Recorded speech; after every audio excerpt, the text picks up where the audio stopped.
असो नमी के पूजा न करब देबरू असैया बारे तो हमरो अरब देबरू असो नमी के पूजा न करब देबरू सैया बारे तो हमरो अरब देबरू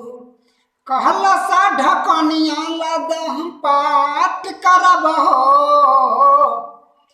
कहल सा ढकनिया लद हम पाठ करब हो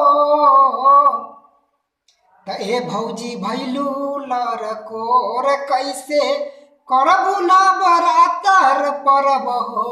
ए भौजी भैलू लरकोर कैसे करबू न बरातर परब हो।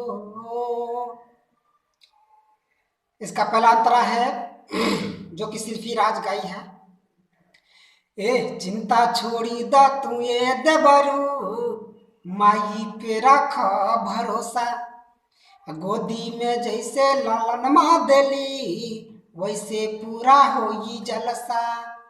वैसे पूरा होई जलसा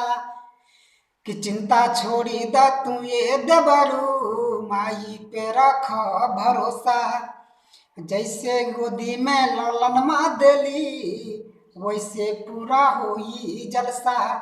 कि हम त बतियत माना तानी सबे माइये के अधीन देह बाबे भौजी कमजोर कैसे भूखबू नौ दिन मानव नहीं हम कलसा धरबे करब हो मानव नहीं हम कलसा रखबे करब हो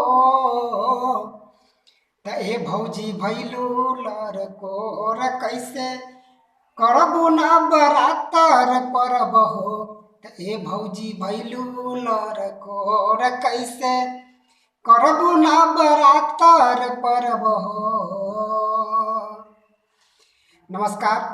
भैया, प्रणाम करतनी। हम पावर प्यारे भोजपुरी सिंगर और छठ पूजा के बाद एक रोमांटिक सॉन्ग लेके आ रहा बनी और